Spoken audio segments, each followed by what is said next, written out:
की कृपा होगी और एक दिन वो भी हो लेंगे, उनकी भी होली होगी। जीवन में कठिनाइयाँ आती रहती हैं। शुरुआत होता है कभी कभी तो देखने में लगता है कि बड़ा सरल है, लेकिन जैसे जैसे हम आगे बढ़ते हैं तो कठिनाइयाँ दिखाई देती हैं। चाहे वह कोई भी विधा हो, सांसारिक हो, व्यवहारिक हो, सामाजिक हो, आध्यात्मिक हो। किसी सामाजिक कार्य को भी हम करने के लिए जब उद्यत होते हैं, ऐसा लगता है कि बहुत सरल है, कर लेंगे। फिर जैसे ही कुछ दूरी तय करते हैं, कठिनाई आती है। लेकिन जो इन बाधाओं को पार कर लेता है, उसे मंजिल मिल जाती है।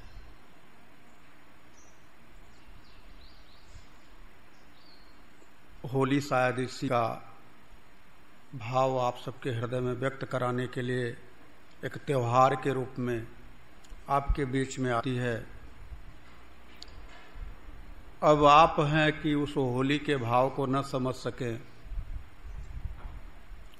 अपने अंतर हृदय में आह्लाद न उत्पन्न करें, जो प्रहलाद के बड़े भाई हैं। अपने अंतर हृदय में प्रहलाद रूपी दिव्य आत्मा का प्रेम रूपी एक भाव, जिसे हम भक्त के रूप में जानते हैं, न व्यक्त करें, न समझें। तो फिर आपका दोष है, उसमें मेरे प्रियतम का, मेरे परमात्मा का दोष नहीं है। आप ही की ऊर्जा को परमात्मा देख करके, संयत होकर के कहीं भी किसी भी जगह पर प्रकट होने के लिए तत्पर रहते हैं। चाहे वो पत्थर हो, पानी हो, धरा हो, आकाश हो, पाताल हो। ऐसी कहानियां आती हैं कि भक्त जहाँ चाहते हैं उन्हें प्रकट कर लेते हैं। भगवान भोलेनाथ तो सीधे सीधे कहते हैं कि हरि व्यापत सर्वत्र समाना, प्रेम ते प्रकट होई मैं जाना। हम सभी पिछले कई हफ्तों से रामचरितमानस के सरोवर में अवगाहन कर रहे हैं। दिन पर दिन हम सब कथा में आगे बढ़ रहे हैं। कथा श्रद्धा, विश्वास, बुद्धि और मन, इन चारों के भाव को लेकर के ही चल रही है। पिछली बार हमने कथा में आप सबको बताया कि विश्वास का समायोजन अगर श्रद्धा के साथ ठीक ठाक नहीं बैठता तो प्रश्न उठता है, और प्रश्न का समुचित समाधान अगर नहीं मिलता तो श्रद्धा बिखरती है, भटकती है। और जब श्रद्धा में भटकाव होता है तो फिर श्रद्धा विश्वास से दूर हो जाती है। और जब श्रद्धा विश्वास से दूर होती है, विश्वास अपने से दूर कर लेता है, अपने बगल में नहीं बैठाता, तो उस श्रद्धा के मन में आत्मग्लानि होने लग जाती है कि इससे अच्छा तो यह था कि अब हम इस शरीर में ना रहें। और वो फिर वह श्रद्धा उत्पन्न होती है, यानी जो पिता है दक्ष, उसके यज्ञ में जाकर के अपने आप को समाप्त कर लेती है। अब जब श्रद्धा समाप्त होती है तो वहीं से भक्ति रूपी पार्वती का जन्म होता है। ये कथा का सार है। अब कथा के सार को, तत्व को, जो हम आपसे चर्चा के रूप में बार बार कहते हैं कि यह तात्विक कथा हो रही है, तो उसमें थोड़ी थोड़ी कथा और थोड़ा थोड़ा सार तत्व आप सबको हम समझाते चलेंगे। फिर से एक बार कहना चाहूँगा कि कथा में त्रुटियां आती हैं, शब्द भी कुछ समझ से परे होते हैं, कुछ ऐसे भी शब्द बोल दिए जाते हैं जिसको समझने के लिए बुद्धि की भी जरूरत पड़ती है और भाव की भी जरूरत पड़ती है। कुछ ऐसे भी शब्द होते हैं जिन्हें बुद्धि और मन से नहीं, भाव से ही समझा जा सकता है, और कुछ ऐसे भी शब्द होते हैं जिनको सिर्फ समझा जा सकता है, न वहां पे भाव की जरूरत होती है, न बुद्धि की, न मन की, न चित्त लगाने की जरूरत होती है। कुछ ऐसे शब्द होते हैं, इशारे इशारे में ही बहुत कुछ हो जाता है। तो कुछ शब्द ऐसे होते हैं जो शब्द मुख से निकलते नहीं हैं, लेकिन भाव भंगिमा से समझ में आ जाते हैं। अब समझदार को समझ में आ जाए तो ठीक है, नहीं समझ में आया तो उसका दुष्परिणाम भी हो जाता है। ऐसा नहीं है कि भाव अगर समझ में आया तब तो भाई बहुत अच्छी बात है। कहते हैं ना कि इशारों को समझ लो, लेकिन अगर इशारे को समझने वाला विवेकी पुरुष, बुद्धि का प्रयोग करने वाला न हो, साधारण हो, तो इशारा भी समझ में नहीं आता और उसका परिणाम भी गड़बड़ हो जाता है। मैंने सुना है कि एक बार एक शहर की लड़की का विवाह गांव के लड़के के साथ में हो गया। लड़की शहर की, पिताजी ने गांव के लड़के से विवाह कर डाला। कारण क्या था कि लड़का जमींदार था, धन संपत्ति बहुत ज्यादा थी, लेकिन लड़का साधारण था, सीधा था, सरल था। और आज के समय में आप जानते हो, इस कलयुग में सरलता का कोई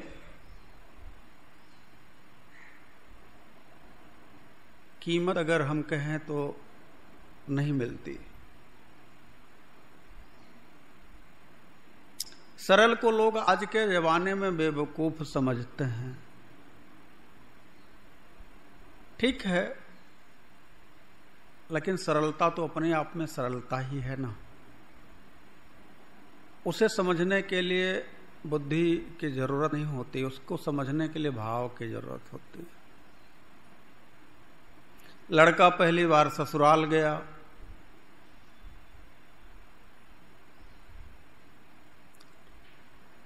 घर के लोगों ने कहा कि दामाद जी आए हैं,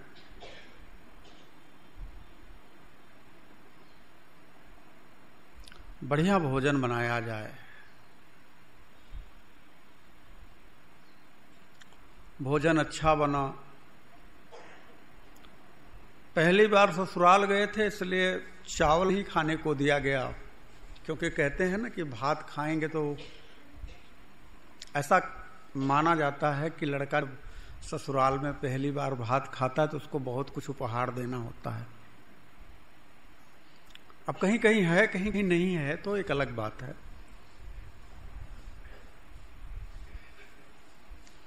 पूड़ी बनी, सब्जी बनी, बढ़िया कई तरह की सब्जी बनी। पूड़ी जो बनी वो बहुत छोटी छोटी बनी। आजकल जैसे गोलगप्पा है ना, उतनी बड़ी पूड़ी बनी। लड़का देहात का बैठा भोजन करने के लिए, विचार किया भूख तो लगी है ज्यादा, अगर हम इसमें 2 टुकड़ा करते हैं तो कितनी बार करेंगे, छोटी सी है, भूख लगी है, अरे कम से कम ठीक से एक कौर तो बन जाए। लड़का पूड़ी उठाया, देखा कि नहीं एक और से तो कम ही है, कौर भी पूरा नहीं हो रहा है, तो उसने उसमें सब्जी लगाई और खाना शुरू कर दिया एक ही कौर में। अब जो शहर के लोग थे भाई, देखे तो एक दूसरे को हंसने लगे, कमेंट करने लगे। यह देख करके जो लड़की थी वो चूंकि अपने मायके में ही थी, तो पहले के जमाने में कुछ ऐसा होता था कि लड़कियां मायके में पति के सामने निकलती नहीं थी। अब तो सर पे चढ़ के बैठती हैं, वो बात अलग है।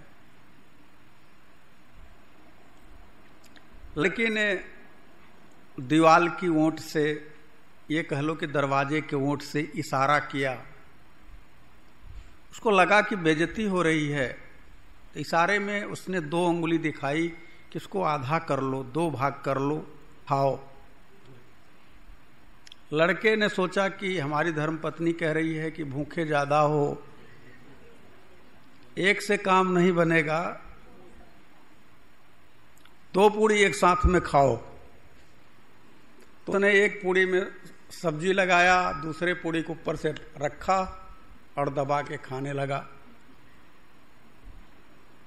और परिवार के लोग हंसने लगे।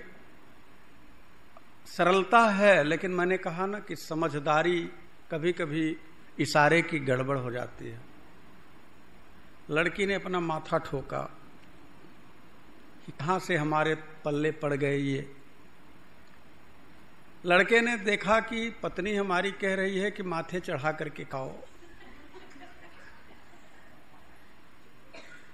फिर उसने वो 2 पूड़ी उठाई, सब्जी लगाई और फिर माथे चढ़ाया और फिर खाने लगा। हम आप सबसे यही कहने के लिए बैठे हैं कि हम कुछ कहना चाहते हैं, कुछ शब्द हमारे इशारे में हैं। हमारे पास ऐसे कुछ बच्चों के प्रश्न आए क्योंकि वो समझ नहीं पाए थे हम कहना क्या चाहते थे। ये भाव मैंने सिर्फ इसलिए कहा कि कुछ ऐसे प्रश्न हमारे पास लेकर के लोग आए कि हमने कुछ कहना चाहा और लोगों ने उसे कुछ और समझा। इसलिए मैंने इस कहानी को जोड़ा है आपके साथ में कि सरलता भी हो, ठीक है, मैं सरलता का सम्मान करता हूं, लेकिन सरलता अगर बेवकूफी में बदल जाए तो जहां अच्छा हो उसका परिणाम थोड़ा दूसरा होगा। यह राम कथा है। राम कथा आप देखेंगे कि हजारों जगह पे प्रवचन हो रहा है, सत्संग हो रहा है, बड़े दिव्य गाजे बाजे के साथ में हो रहा है। बैठ जाओ तो उठने का मन नहीं करता। टीवी चैनलों पर आप देखोगे दुनिया भर के बहुत सारे लोग हैं, अच्छे अच्छे कथावाचक हैं जो कि कथा को कह रहे हैं, रसमयी बना करके कह रहे हैं, लोग उसमें नाच रहे हैं, थिरक रहे हैं। कहाँ गए थे? कथा सुनने गया था। अच्छा, अरे बड़ा मजा आया।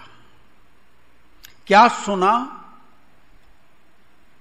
अरे वही बता रहे थे, कुछ राम कथा थी, तो उसमें मजा क्या आया आपको? वही जो वहां सब नाच रहे थे देख रहा था, वो जो गा रहे थे सुन रहा था। तो अगर उस तरह की कथा सुननी हो तो आपके हाथ में एक खुराफाती जीव रहता है, मोबाइल नाम है उसका, उसमें आप देख लो, सुन लो। अगर आपको कुछ तात्विक कथा सुननी है, कुछ ऐसी कथा जो गोस्वामी तुलसीदास ने रामचरितमानस में 20% कही है, 80% सिर्फ कथा है, उसे 20% कही, छिपा करके कहा। मैं बार बार इस बात को क्यों दोहराता हूं? मुझे दोहराने का सिर्फ एक ही कारण है कि आपको जो मैं कहना चाहता हूं आप वो सुनो।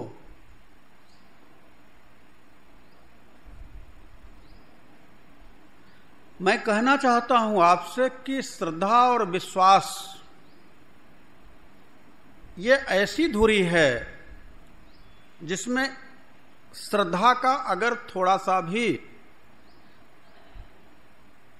भाव बदल जाए या मन में प्रश्न खड़ा कर दे तो श्रद्धा की स्थिति इतनी दयनीय हो जाती है कि विश्वास जो हमेशा विश्वास ही है, नाम ही विश्वास है, लेकिन श्रद्धा ने अविश्वास पैदा कर दिया विश्वास के हृदय में। श्रद्धा ने क्या कहा कि प्रभु कछु न परीक्षा लीन गोसाई, किन्ह प्रणाम तुम्हारे ही नाई। भगवान ने पूछा कि क्या परीक्षा ले आई? तो परीक्षा तो लिया था, पिछली बार की कथा में आप सबने सुना। लेकिन जब भगवान भोलेनाथ ने पूछा तो झूठ बोला। श्रद्धा अगर आपकी भयभीत होती है, विचलित होती है, कमजोर पड़ती है, तो वह आश्रय लेगी झूठ का। और मैं आप सबसे यही कहना चाहता हूं कि जब आप भजन करने के लिए बैठते हैं तो कहते हैं क्या करें, 2 घंटा का समय तो था, भजन कर तो लेते, लेकिन अथवा मगर ये कार्य, जबकि वह कार्य उतना जरूरी नहीं था जितना कि आपका जो जीवन मिला है मेरे प्रभु से भजन करने के लिए है। आपका आपके प्रियतम से मिलने के लिए जो जीवन है, उस जीवन को आपने संसार के कचड़े में डाल करके और बहाने बनाते हो कि क्या करूं, समय नहीं था। किसी से भी बात करिए आप, ये जो 50, 60 साल 70 लेकर के आप सब आए हैं ना, मैं बार बार एक बात को दोहराता हूं कि मेरा राम ही आपका है, बाकी का कोई आपका नहीं है, कोई नहीं है। अरे यहां तक मैं कहता हूं कि आपके शरीर से जुड़े हुए लोग भी एक दिन आपका साथ छोड़ देंगे। सर के ऊपर से ही चलो, शुरू में बाल साथ छोड़ना शुरू कर देते हैं, आंखें साथ छोड़ना शुरू कर देती हैं, कमजोर होने लगती हैं, दांत गिरने लगते हैं, कमजोर होने लगते हैं, साथ छोड़ देते हैं। जिनको आपने बहुत तवज्जो दी वो दांत भी आपके नहीं रहते और एक एक करके निकलने शुरू हो जाते हैं, आप वेदांती हो जाते हो। जब आपके शरीर के अपने लोग आपका साथ छोड़ देते हैं, घुटना साथ छोड़ने लगता है, बैठने उठने में बहुत दर्द होता है, पेट साथ छोड़ देता है, जरा सा कुछ खाया कि गड़बड़ी हो गई। 70% भारतीयों के हृदय के रोग हैं, कहीं कहीं थोड़ा बहुत सबको ब्लॉकेज है। दिल भी साथ छोड़ना चाहता है और आप हैं कि संसार को नहीं छोड़ना चाहते। धन्य है आपका जीवट, धन्य है आपकी क्षमता। मैं तो बड़ा ताज्जुब करता हूं कि आपके अंदर कितनी बड़ी प्रतिभा है कि धीरे धीरे आपके अपने आपका साथ छोड़ रहे हैं, लेकिन अब संसार का साथ नहीं छोड़ना चाहते कि एक बार संसार को एक किनारे करें और कह दें सरकार आज से मैं आपकी होली, मैं आज से आपका हो गया। बस बहुत देखा मैंने इन प्रपंचों को। बाबा भी मानस में कहते हैं सुर नर मुनि सब कर यह रीति, स्वार्थ लाई करई सब प्रीति। यह जानते हुए कि बेटा है, बेटी है, माता है, पिता है, भाई हैं, बंधु हैं, एक दूसरे की कमी को सर्वथा देखने का प्रयास करते हैं।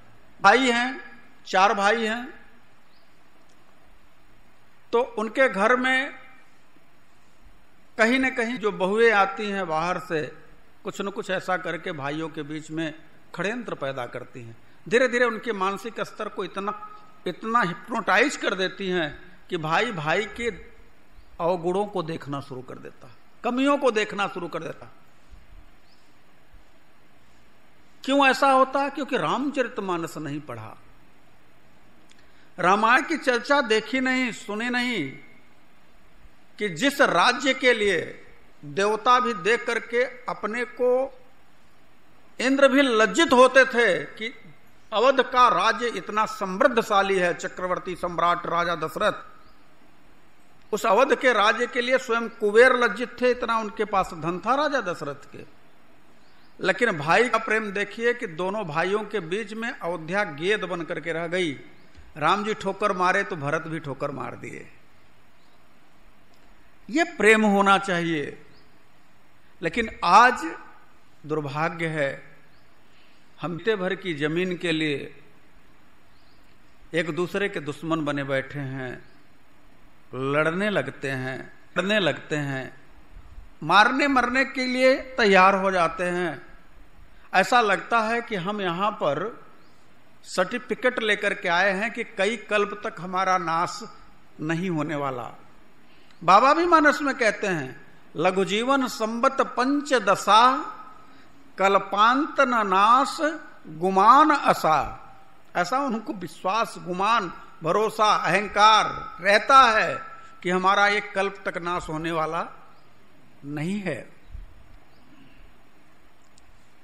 कभी विचार किया कि जिस जमीन के लिए आज आप लड़ रहे हो, झगड़ रहे हो, उसके लिए बहुत पहले कितने लोगों ने लड़ा झगड़ा और वो चले गए। आप भी लड़ झगड़ रहे हो, कल आप भी चले जाओगे। परसों उसी जमीन के लिए कोई तीसरा लड़ने के लिए अब तैयार हो जाएगा, खड़ा हो जाएगा। ये चक्र है, ये चलता रहेगा। अगर लड़ना है तो एक बार मेरे सामने लड़ो ना कि नहीं मेरा राम है। दूसरा कोई शिष्य कहे नहीं राम तो मेरा है, मेरे साथ राम किसी का हो नहीं सकता। गुरुजी देखिए ये गलत बोल रहे हैं। मेरे मन में भी अंदर से आप दोनों जो लड़ रहे हो के लिए श्रद्धा उत्पन्न हो कि धन्य है हमारे अपने से जुड़े हुए लोग कि राम के लिए लड़ रहे हैं कि राम मेरा है। दूसरा कह रहा नहीं नहीं नहीं मेरा राम है, आपका कैसे हो सकता है? ये प्रेम हो, इसके लिए लड़ो तो समझ में आए। संसार के, जगत के, प्रपंच को लेकर के आप अगर अपने मन को दुखी करते हो, मैं आपसे कहूंगा यह ठीक नहीं है। असधा मत बैठाओ अपने दिल में किसी के प्रति। मन में शक हो, मन में अविश्वास हो तो किसी श्रेष्ठ की शरण लो, उत्तर निकल करके आएगा। गंभीर से गंभीर प्रश्नों के समुचित उत्तर उन्हीं प्रश्नों में ही छिपे रहते हैं, उन्हीं प्रश्न में छिपे रहते हैं। जहां से प्रश्न की शुरुआत होती है उत्तर वहीं बैठा है। लेकिन हम क्या करते हैं कि कोई कह दिया कि कौवा ने तो आपका कान काट करके वो ले करके गया तो आप कौवा के पीछे जाते हैं। एक बार अपने कान को तो चेक कर लीजिए, ले गया नहीं ले गया। अगर ले गया होता तो दर्द होता, दर्द भी नहीं हो रहा है, अगले ने कह दिया मान कैसे लें। इतना तो विवेक होना चाहिए। लेकिन दुर्भाग्य है कि हम कामनाओं के भव सिंधु में इस भंवर में इस कदर गोते लगा रहे हैं कि हमें दूसरों की बातों पर बहुत ज्यादा विश्वास होता है। चिकनी चुपड़ी बात कोई कर दिया, कोई आपकी प्रशंसा कर दी, आप उसके कायल हो गए। उसकी प्रशंसा के पीछे कुछ तो है, वो क्यों आपकी प्रशंसा करेगा? तो स्वार्थ लाए करे सब प्रीति, कुछ तो होगा। आइए हम सब राम कथा में प्रवेश करें, थोड़ा सा अपने प्रभु को याद करें जैसे पूर्ववत करते रहे हैं, फिर राम कथा में प्रवेश करेंगे। और आज मेरा विचार है कि हम माता सती को जो दक्ष के यहाँ तक जाएंगी उनके साथ चलेंगे, उनके गढ़ बन करके देखेंगे कि कहाँ क्या क्या होता है। भगवान से माता सती का जो वार्तालाप होता है उस पर भी करेंगे। फिर दक्ष की यज्ञ का विध्वंस और पुनः पार्वती के रूप में हिमालय के यहाँ जन्म, हमने विचार किया है इतनी चर्चा आज हो। तत्पश्चात हम अगले रविवार को भगवान भोलेनाथ के द्वारा कामदेव का संहार कह लें, भस्म कर देना कह लें, कुछ भी शब्द आपके पास जो हो, और सप्त ऋषियों का मां पार्वती के पास आना और भगवान शिव का पुनः पार्वती के साथ विवाह संपन्न होना, इस धराधाम पे कार्तिकेय का आना और देवताओं के सेनापति बन करके असुरों का संहार करना, फिर हम रावण के साथ में जुड़ेंगे, मनु शत्रुपा के साथ में भी जुड़ेंगे, आगे की कथा चलती रहेगी। धीरे धीरे बीच में हम तत्व की बात बोलते रहेंगे, इशारा करते रहेंगे। बस इशारे को समझना, इशारे का गलत अर्थ नहीं लगाना, इसलिए हमने आपसे पहले ही कहानी के माध्यम से बता दिया। श्री कृष्ण गोविंद हरे मुरारी, हे नाथ नारायण वासुदेवा।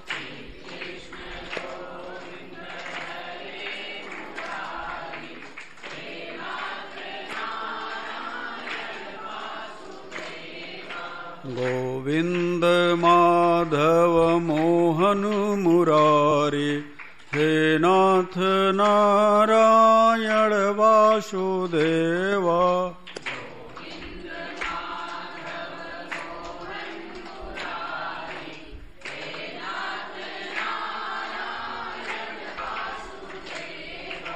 हे नाथ नारायण वासुदेवा।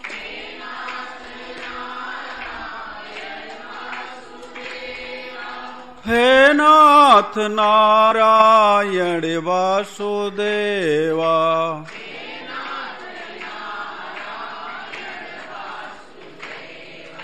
मुकुंद माधव मोहन मुरारी, हे नाथ नारायण वासुदेवा।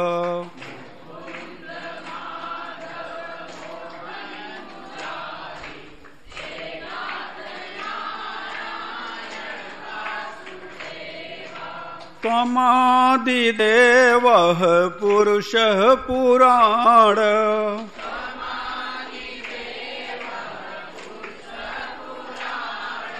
हे नाथ नारायण वासुदेवा।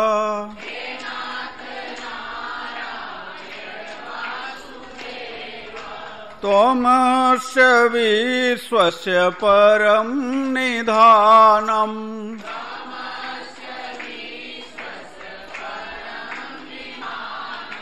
हे नाथ नारायण वासुदेवा।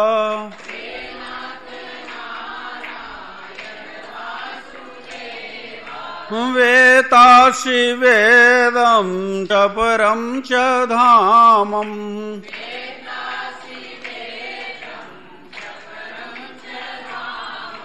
हे नाथ नारायण वासुदेवा।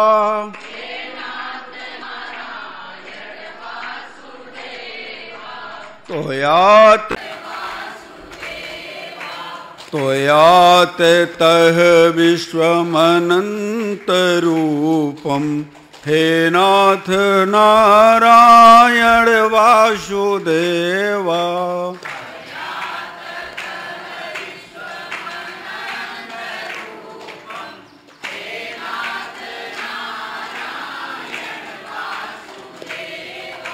हे नाथ नारायण वासुदेवा।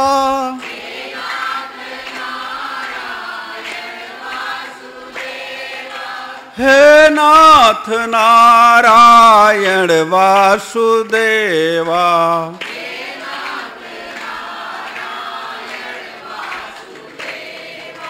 श्री कृष्ण गोविंद हरे मुरारी, हे नाथ नारायण वासुदेवा।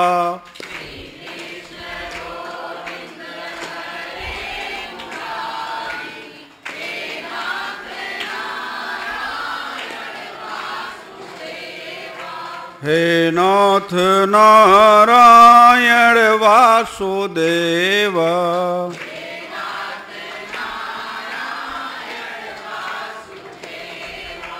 हे नाथ नारायण वासुदेवा,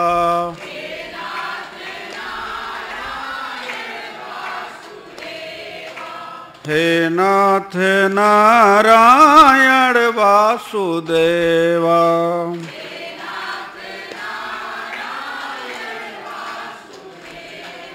जय जय राम कथा, जय सिया राम कथा, जय जय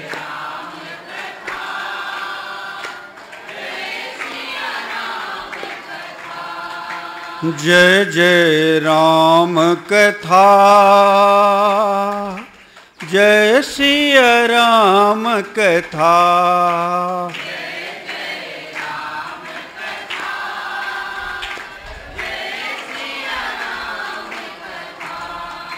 इसे श्रवण कर मिट जाती है,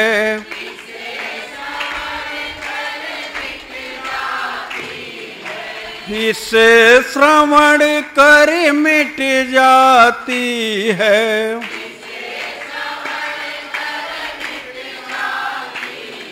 जन्म जन्म की व्यथा, जय जय राम कथा, जय सिया राम कथा, जय जय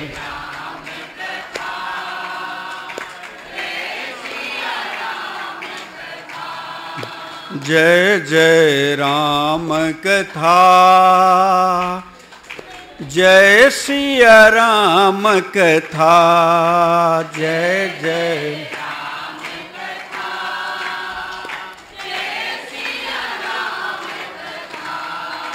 इसे श्रवण कर मिट जाती है,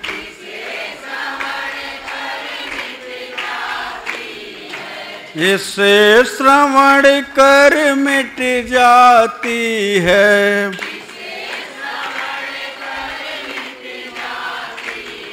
जन्म जन्म की व्यथा, जय जय राम कथा, जय सिया राम कथा, जय जय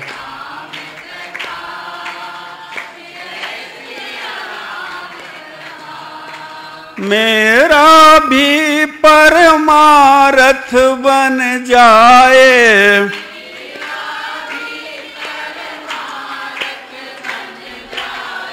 मेरा परमारथ बन जाए,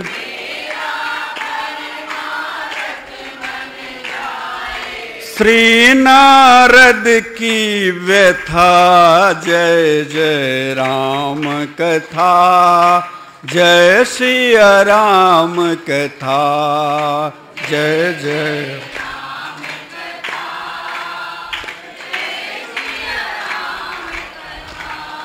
जय जय राम कथा,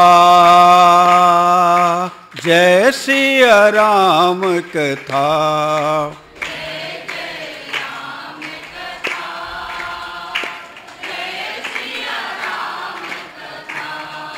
मेरा परमारथ बन जाए,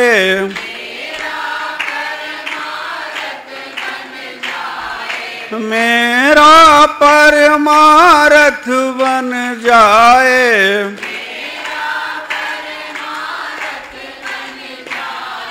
श्री नारद की व्यथा, जय जय राम कथा, जय सिया राम कथा, जय जय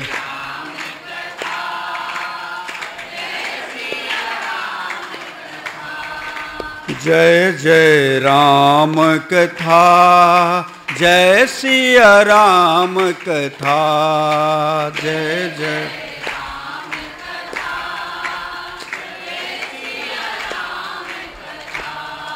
गाकर भी तू अमर हो जाए,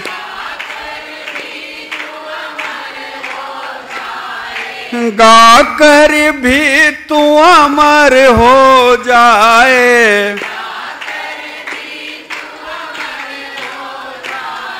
श्री हनुमंत व्यथा जय जय राम कथा, जय सिया राम कथा, जय जय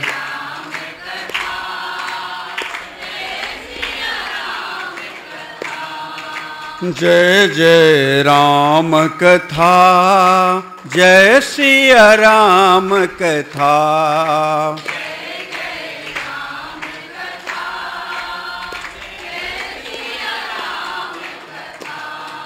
इसे श्रवण कर मिट जाती है,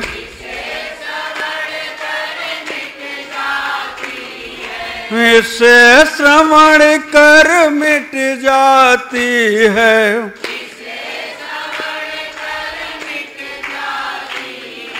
जन्म जन्म की व्यथा जय जय राम कथा, जय सिया राम कथा, जय जय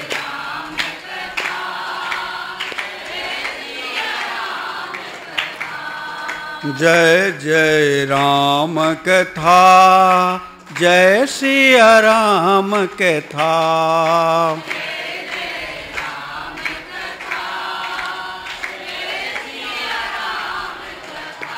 जय जय राम कथा, जय सिया राम कथा।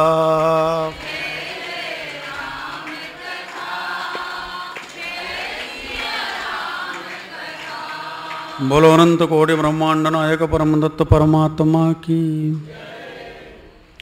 सच्चिदानंद रूपाय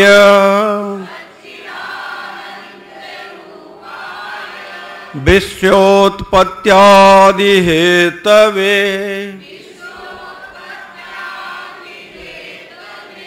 तापत्रय विनाशाय श्री कृष्णाय वयं नमः। रामाय रामभद्राय रामचंद्राय मानसे रघुनाथाय नाथाय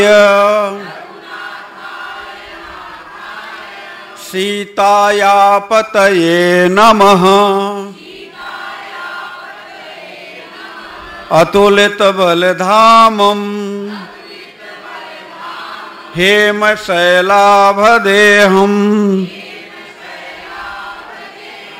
दनुजवन कृशानम् ज्ञानिनानाम् अग्रगण्यम् सकल गुण निधानम्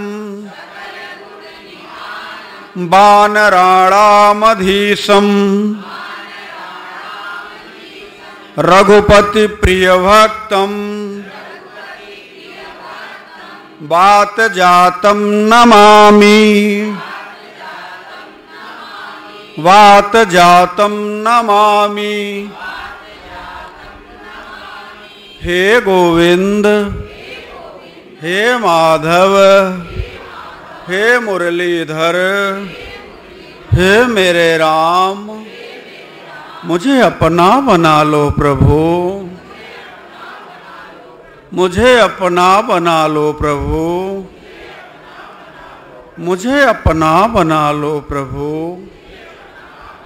मैं आपका ही हूँ प्रभु, मैं आपका ही हूँ प्रभु। मुझे भव सिंधु से निकाल लो प्रभु,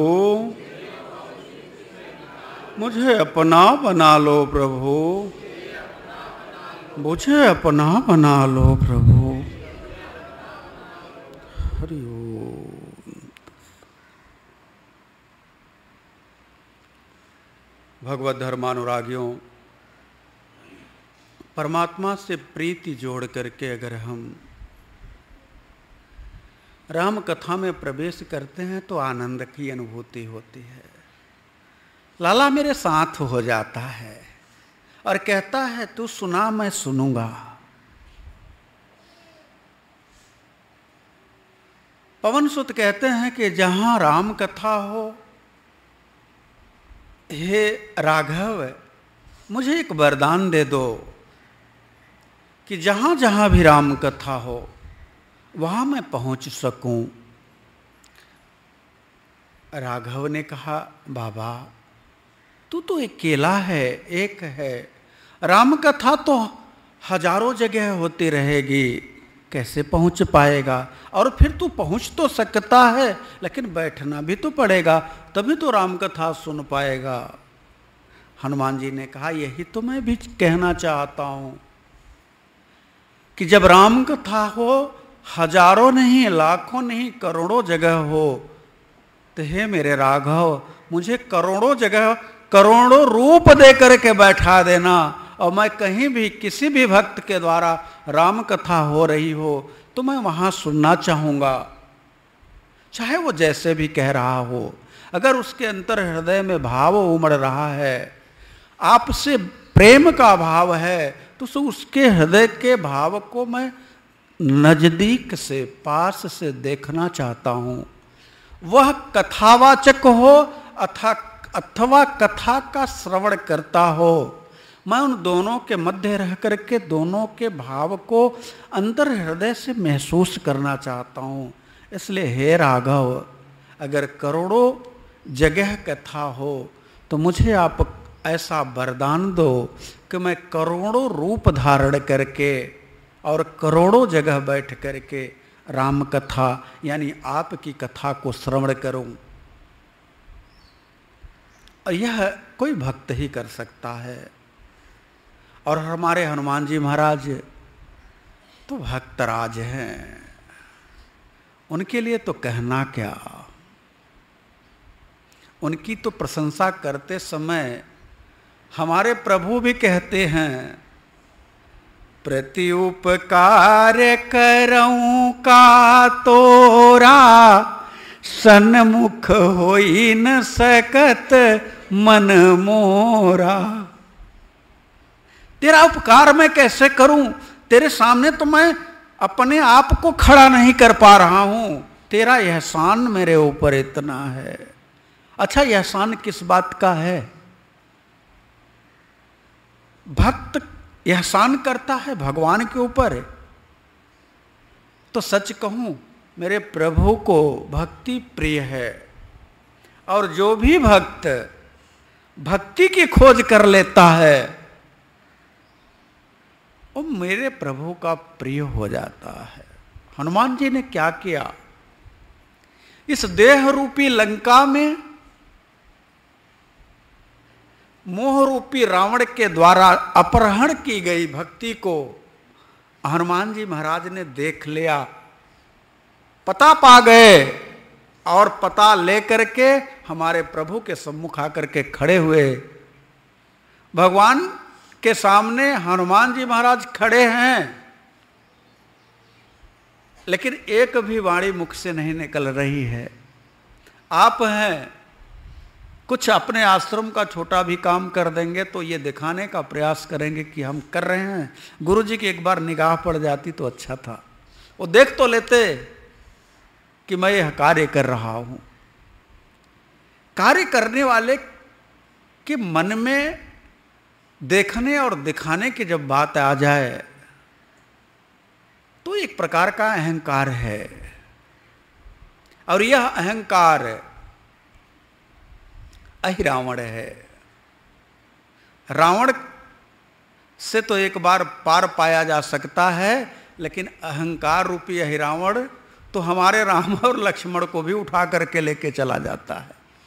इसलिए इससे पार पाना बड़ा मुश्किल होता है। हनुमान जी पता लगा करके आए हैं, अपने मुख से नहीं कहा, जामवंत कह रहे हैं, सुग्रीव कह रहे हैं, अंगद बता रहे हैं, लेकिन हनुमान जी महाराज कुछ नहीं कह रहे हैं। ये भक्त और भगवान के बीच का प्रेम होना चाहिए। आपसे भी मैं यही कहना चाहता हूं कि राम कथा में अपने देहाभिमान का त्याग करके, अपने धनाभिमान का त्याग करके, अपने ज्ञानाभिमान का त्याग करके जो बैठते हैं वही राम के कथा का असली रस पाते हैं। अच्छा, आप सब विचार करिए कि हमारे हनुमान जी महाराज ज्ञानिनानाम अग्रगण्यम, उनके जैसा अनंत कोटि ब्रह्मांड में कोई ज्ञानी नहीं है, लेकिन राम कथा में आते हैं तो ज्ञान का कभी प्रदर्शन करते हुए उन्हें देखा है आपने? कभी महसूस किया कि हमारे हनुमान जी महाराज कभी ज्ञान का प्रदर्शन किए हों? लेकिन क्या कहूं, आपके पास थोड़ा सा ज्ञान हो जाएगा तो आप वाद और प्रतिवाद करने में अपने आप को आनंदित महसूस करते हैं। राम की कथा सुनने के लिए है, और विश्वास करिए सुनने के लिए ही नहीं, सुन करके अगर तृप्ति होती है तो आप राम कथा के अधिकारी नहीं हैं। राम कथा सुनने के बाद अगर आप ये कहें कि आज तो राम कथा हुई, मैं तृप्त हो गया, तो समझ लीजिए आपने राम कथा सुनी नहीं, आप नाटक कर रहे हो। अच्छा, झूठ बोलोगे तो किससे बोलोगे? आप सोचते हो सामने वाले से बोल रहे हैं, अरे खुद से झूठ बोल रहे हो, खुद को धोखा दे रहे हो। इसलिए राम कथा अगर सुननी हो तो एक योग्यता है, राम कथा कई तेई अधिकारी, जिनके सत संगति अति प्यारी। पहले तो वह अधिकारी है राम कथा को जिसके हृदय में संत के प्रति श्रद्धा है, जिसे संत की संगति प्रिय है। और हमारे हनुमान जी महाराज एक संत हैं, और संत का सानिध्य जीव के जीवन को बदल देता है। लेकिन बस इतना है कि विश्वास और श्रद्धा भरपूर होनी चाहिए। विश्वास ऐसा हो कि मेरा गुरु मेरे जीवन को, मेरे जीवन की नैया को अपने हाथ में लिया है तो पार जरूर करेगा, इतना विश्वास हो। मन में अश्रद्धा आ सकती है, भटकाव होने के लिए आपके राघव आपकी परीक्षा ले सकते हैं, आपके गुरु में दुर्गुण दिखा करके संत में अवगुण देखने की जो वृत्ति हो, यह समझ लीजिए अश्रद्धा का सबसे गिरा हुआ स्तर होता है। साधक की सबसे बड़ी योग्यता क्या है कि संत कोई भी हो, अगर वो संत वेश में है तो उसके प्रति श्रद्धा हो। इसमें कभी कभी धोखा भी मिल जाता है, आगे की कथा में चर्चा करूंगा। कभी कभी धोखा हो जाता है,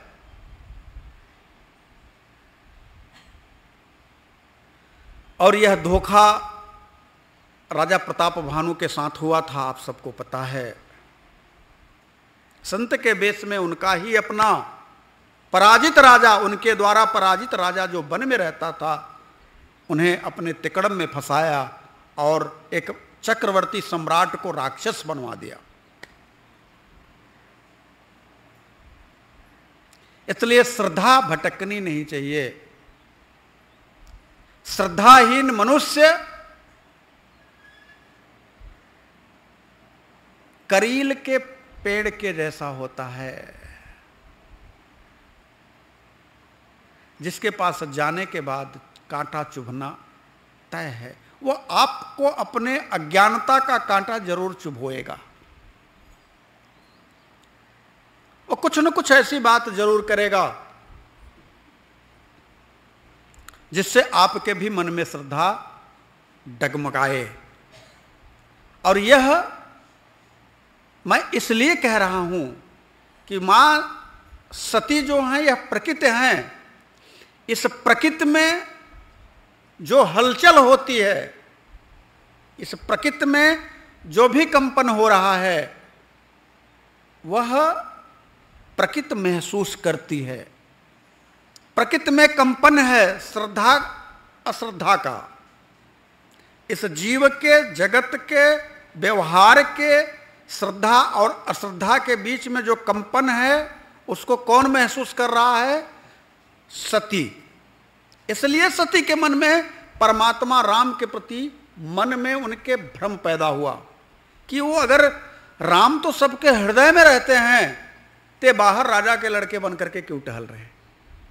क्योंकि भगवान भोलेनाथ के द्वारा सुना था कि बिनु पग चलई सुनई बिनु काना, बिनु कर करम करई विधि नाना। अगर परमात्मा बिना पैर के चलता है, बिना कान के सुनता है, बिना मुख के खाता है, तो परमात्मा तो किसी के हृदय में ही रहेगा।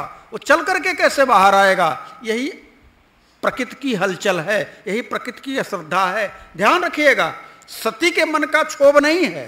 सती एक प्रकृति है, लेकिन प्रकृति में क्षोभ उत्पन्न हो रहा है और विश्वास के साथ में वार्तालाप हुआ।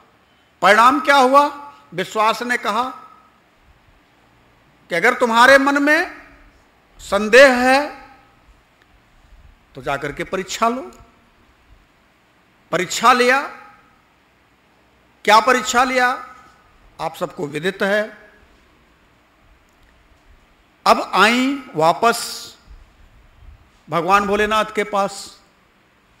भगवान भोलेनाथ ने देखा और पूछा, क्या परीक्षा लिया? अब देखिए, यही श्रद्धा झूठ बोलती है। श्रद्धा जब डगमगाएगी तो किसका आश्रय लेगी?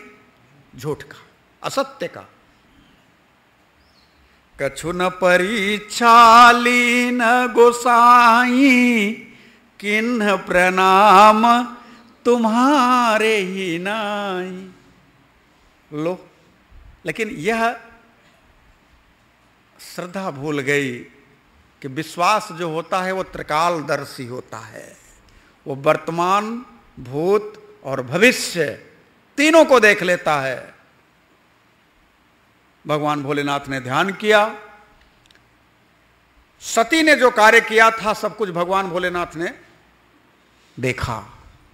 अब क्या करें? इस सती ने हमारी मां पारंबा जगत जननी सीता का रूप धारण किया है। इसलिए अब हमारा इनसे पति पत्नी का संबंध नहीं हो सकता। विचार करिएगा, यह भक्त होता है। भक्त की विशेषता क्या है? भक्त की विशेषता यह है कि त्याग करने के लिए अपनी सबसे बड़ी कीमती चीज कुछ भी हो, अपना सबसे बड़ा प्रिय कोई हो, अगर वह राम के आड़े आता है, त्याग देना चाहिए। और ऐसे मैं नहीं कह रहा, बात एक बार की है। मीरा के घर वाले मीरा को परेशान करने लगे।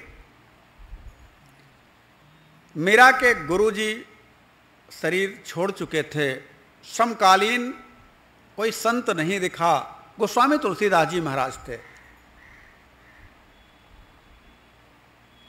मीरा ने एक पत्र लिख करके भिजवाया गोस्वामी तुलसीदास जी के पास कि मेरे घर वाले, मेरे ससुर जी, मेरे सास, मेरी जेठानियां, मेरी देवरानियां, मेरे देवर, बहुत सारे लोग मुझे राम से विमुख करना चाहते हैं, मुझे अपने गोविंद से विमुख करना चाहते हैं, और मैं प्राण त्याग दूंगी, गोविंद से विमुख नहीं हो पाऊंगी, मुझे कोई रास्ता सुझाइए, कुछ तो रास्ता बताइए। आप संत हैं, आप जो कहेंगे मैं वही आपको गुरु मान करके करूंगी, क्योंकि गुरु सत्ता शरीरों को नहीं देखती, वह स्वरूप की स्थिति होती है। किसी भी शरीर में प्रवेश करके वह गुरु सत्ता गुरुतत्व को प्रभावित करती है, गुरुतत्व को देती है, और किसी के भी प्रश्न का समुचित उत्तर प्रदान करती है।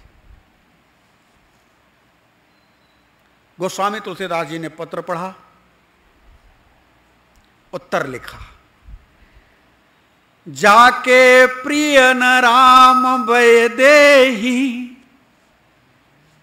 सोचिएगा, यह प्रश्न का जो उत्तर है, यह उत्तर क्या कहता है? यह उत्तर कहता है कि आप धन संपत्ति वैभव अपने पराये जितने भी हैं, अगर वो राम के आड़े आए तो क्या करना चाहिए? जाके प्रिय न राम वैदेही, तजहु ताहि कोटि बैरी सम, यद्यपि परम स्नेही। कोटि बैरी सम उनका त्याग कर दो। फिर नीचे उदाहरण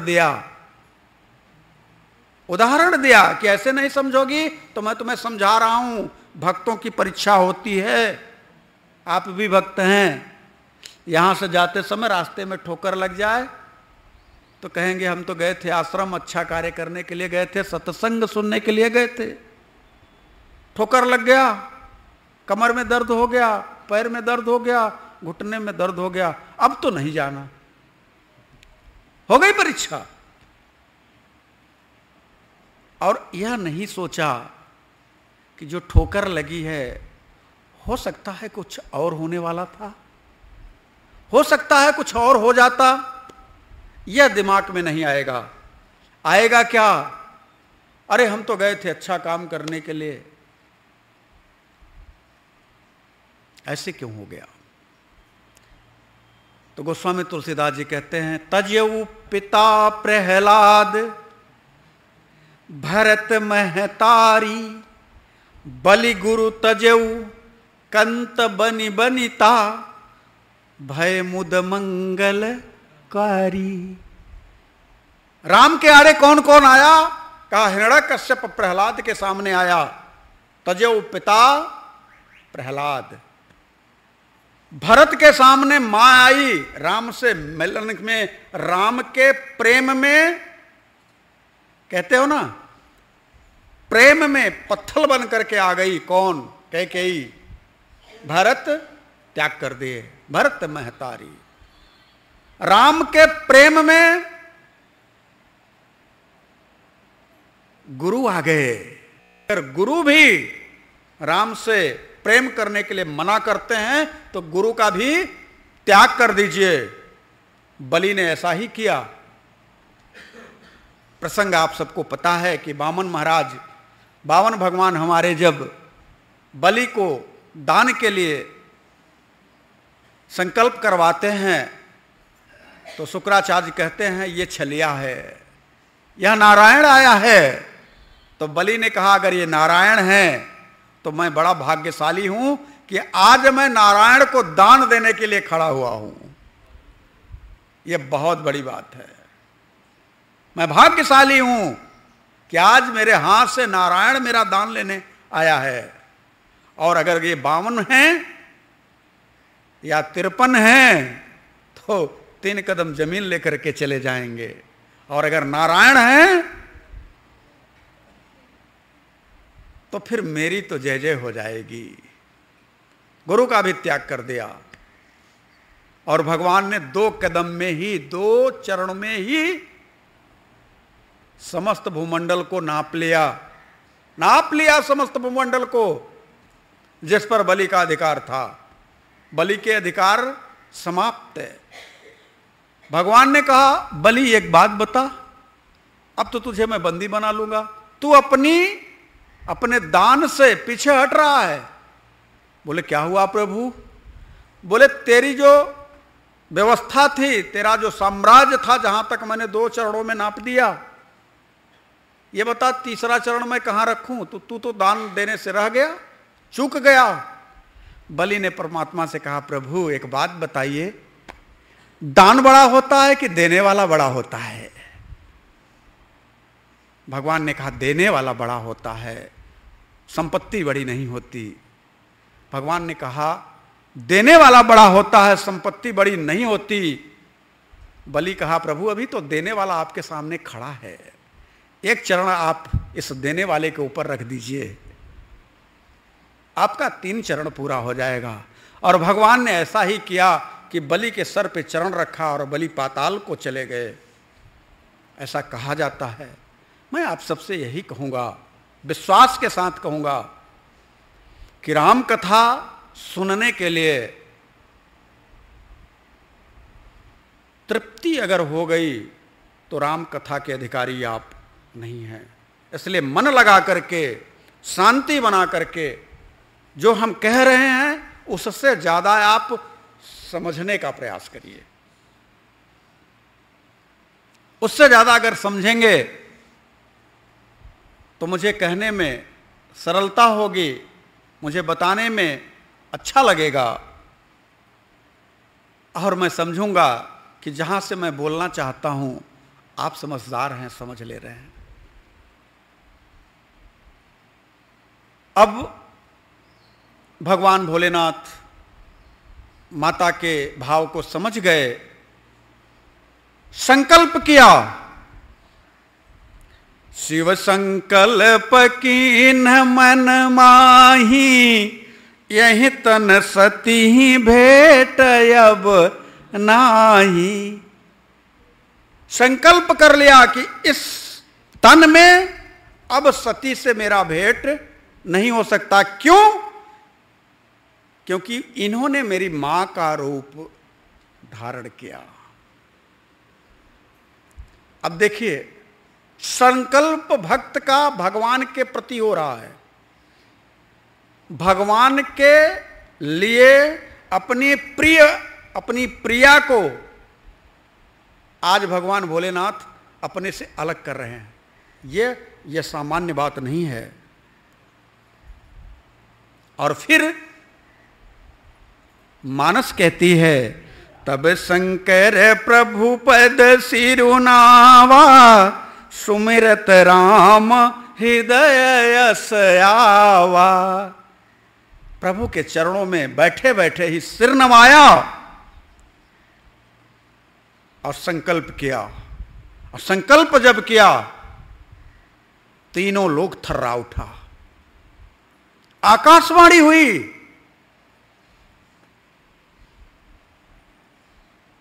संकल्प कोई मामूली नहीं था।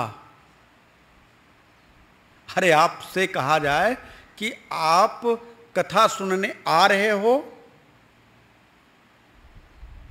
और कोई छोटा मोटा अवरोध आपके सामने आ रहा है, तो उसे आप बड़ा अवरोध मान करके कथा सुनने से वंचित रह जाओगे, नहीं आओगे। लेकिन उस अवरोध को आप तिलांजलि नहीं दे सकते, उसे अपने जीवन से निकाल दो। अगर अवरोध आता है तो जाके प्रिय न राम वैदेही तजहु ताई कोटि बैरी सम, यद्यपि परम स्नेही। आकाशवाणी होती है, चलत गगन भई गिरा सुहाई, जय महेश भली भगति दृढ़ाई। जय हो महेश, जय हो, आपकी जय हो, क्योंकि यह भक्ति की दृढ़ता आपके ही अंदर है। आप ही समर्थवान हैं, आप ही ऐसा कर सकते हैं। आपके अलावा तीनों लोक में यह कार्य कोई नहीं कर सकता। अब देखिए,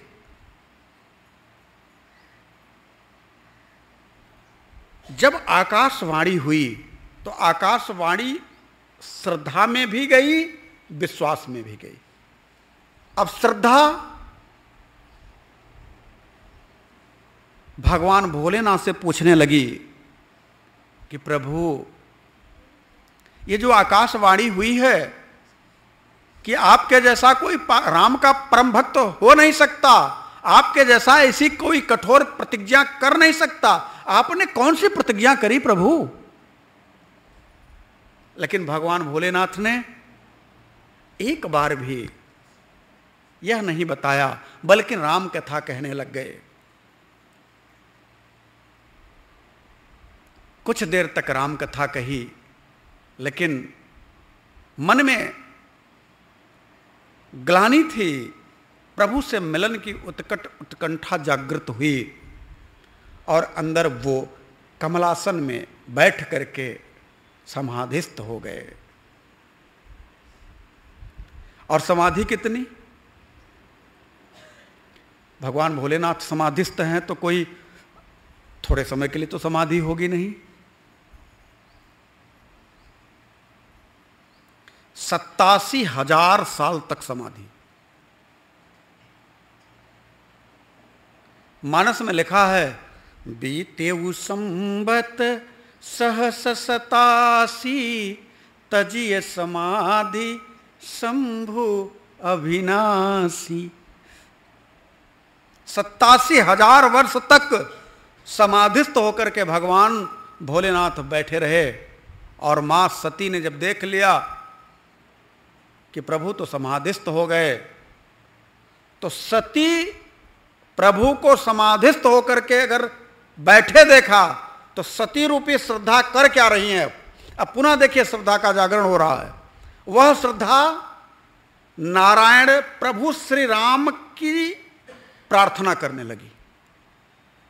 उतने समय में जब भगवान शिव समाधिस्थ हुए, उस समय क्या कर रही हैं? सामने बैठी हैं और स्वयं बैठ करके राम की प्रार्थना कर रही हैं, उस परम तत्व परमात्मा की प्रार्थना कर रही हैं कि अगर आप समदर्शी हैं, आप सबके हृदय में निवास करते हैं, आप सबको प्रेम करते हैं, तो मैं आपसे कहना चाहती हूं, ऐसा मुझे प्रतीत होता है कि मेरा परित्याग भगवान शिव ने कर दिया है। अब जब मेरा परित्याग शिव ने किया है तो इस देह को रख करके मैं क्या करूंगी? अब कुछ ऐसा करिए प्रभु कि मैं इस देह का त्याग कर सकूं। श्रद्धा अगर कभी बीच में डगमगाती है तो मैंने बार बार कहा है कि बहुत कड़े परीक्षा से उसे गुजरना पड़ता है। भगवान ने अंतर हृदय से सती के भाव को समझा।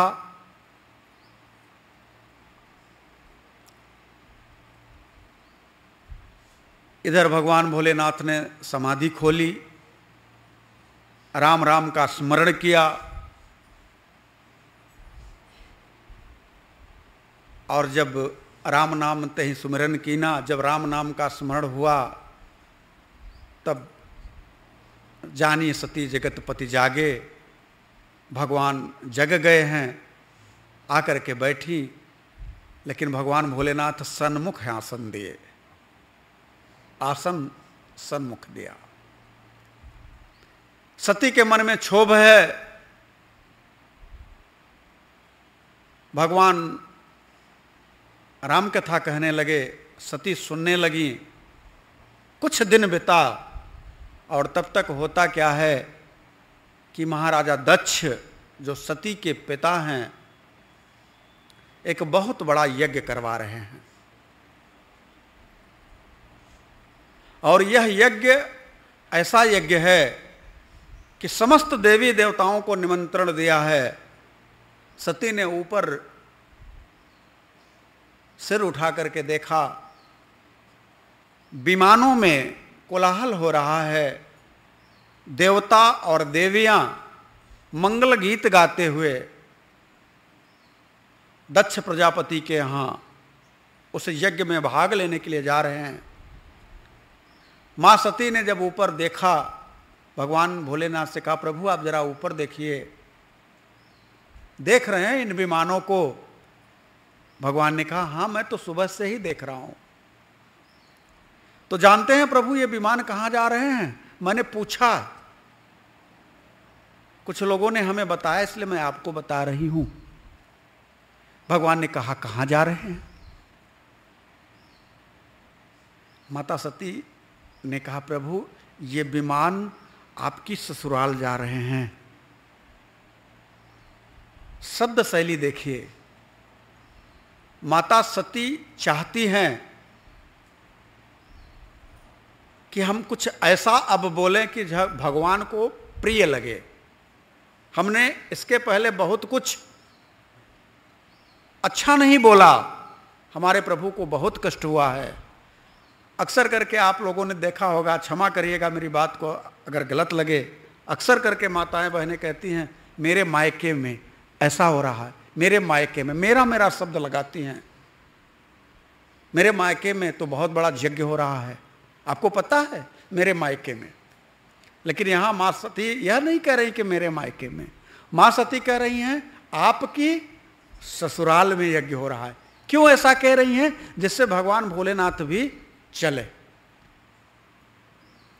भगवान भोलेनाथ ने कहा, हां हो तो रहा है, तो प्रभु चलिए ना।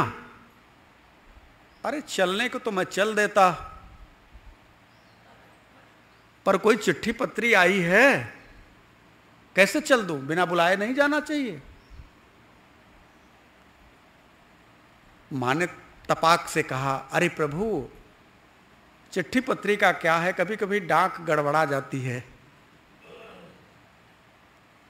डाकिया समाचार देने में, चिट्ठी देने में गड़बड़ी कर देता है, तो क्या हम अपने रिश्तों को छोड़ दें? भगवान ने कहा कि नहीं, ऐसा नहीं है, डाकिया गड़बड़ नहीं है। नारद जैसा डाकिया और गड़बड़ हो, यह हो ही नहीं सकता। बात कुछ और है। देवी बोली, क्या बात है प्रभु? आप चलिए, मैं कहना चाहती हूं कि आप मेरे साथ चलिए। तब भगवान भोलेनाथ को जो अभी तक सती से छिपा करके रखा था, वह बात बतानी पड़ी कि देवी बहुत पहले की बात है, मैं तुझे बताना नहीं चाह रहा था कि तुम्हें कष्ट होगा। एक बार ब्रह्मा जी के द्वारा यह दक्ष प्रजापति की पदवी पा करके इतना मदान्ध हुआ कि सभी देवताओं को बुला करके एक सभा करनी चाहिए। उस सभा में सभी को बुलाया गया था, नारायण भी गए थे, ब्रह्मा जी भी गए थे, मैं भी उपस्थित था। सभी देवताओं ने दक्ष प्रजापति को प्रणाम किया। और देवी मैं तुम्हें बताऊं कि मेरे ससुर हैं दक्ष, इसलिए सर्वभूत हृदय उस नारायण को प्रणाम करके मैंने दक्ष को भी प्रणाम किया, लेकिन उठ करके खड़ा नहीं हुआ जैसे कि सारे देवता उठ करके खड़े हुए थे। बस इतना ही गलती थी मेरी कि दक्ष मेरे ऊपर बिगड़ खड़ा हुआ कि मैंने तुझे अपनी बिटिया दे करके बहुत बड़ी गलती करी। तू मरकट जैसा है, कहां मेरी बिटिया मृगलोचनी और कहां तू मरकट जैसा। देवी एक बात कहूं, तलवार के घाव एक बार लग जाएं तो भर जाते हैं, लेकिन बातों के घाव नहीं भरते। जब भी याद करो तो वो हरे भरे रहते हैं।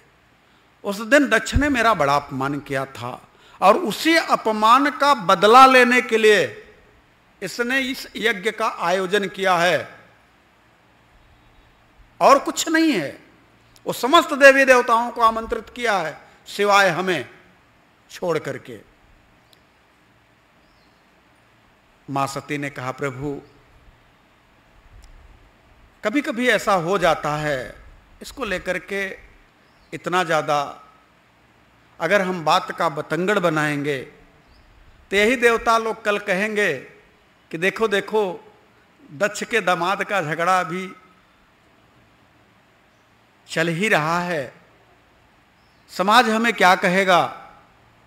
इसलिए प्रभु अगर आप नहीं जा रहे तो मुझे आज्ञा दीजिए, मैं चली जाती हूं। मैं जाऊंगी तो पिताजी को डांट लगाऊंगी और उनसे कहूंगी कि ऐसी गलती आप कैसे कर सकते हैं,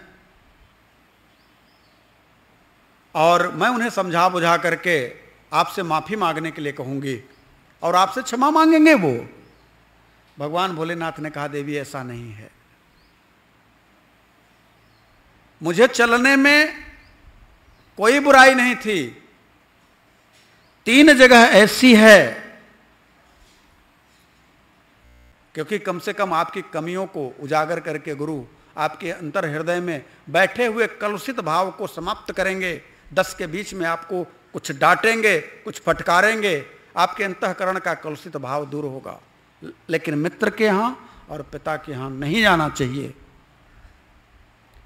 तभी तो किसी संत ने कहा, आवत की हर से नहीं, नैनन नहीं सने, तुलसी वहां न जाइए, चाहे कंचन बरसे में। अगर आने पर कोई देख करके खुश न हो, नैन में स्नेह न हो, तो तुलसीदास जी कहते हैं वहां नहीं जाना चाहिए। भगवान भोलेनाथ ने समझाया, मां अपनी जिद पर अड़ी रही। मां ने कहा, प्रभु आप नहीं जा रहे हैं तो मुझे जाने दीजिए। भगवान ने कहा, जैसी तुम्हारी इच्छा, और आंख मूंद करके बैठ गए। मां बोली, तो मैं जाऊं प्रभु? हां तो मैं जा रही हूं। फिर विचार किया कि मेरे प्रभु तो आशुतोष हैं, मैं मना लूंगी, आऊंगी तो मना लूंगी। मेरे प्रभु तो आशुतोष हैं, बहुत जल्दी प्रसन्न हो जाते हैं। ऐसा कह करके 10 कदम आगे जाती हैं, फिर लौट करके आती हैं। नहीं, एक बार पूछ लूं फिर से, तो प्रभु मैं जाऊं? भगवान कुछ नहीं बोलते। जब मायके का यज्ञ आंखों में उतरता है तो कदम मायके की तरफ बढ़ता है, और जब भगवान भोलेनाथ की याद आती है तो भगवान भोलेनाथ की तरफ दौड़ पड़ती हैं। ये ऐसे ही चल रहा है।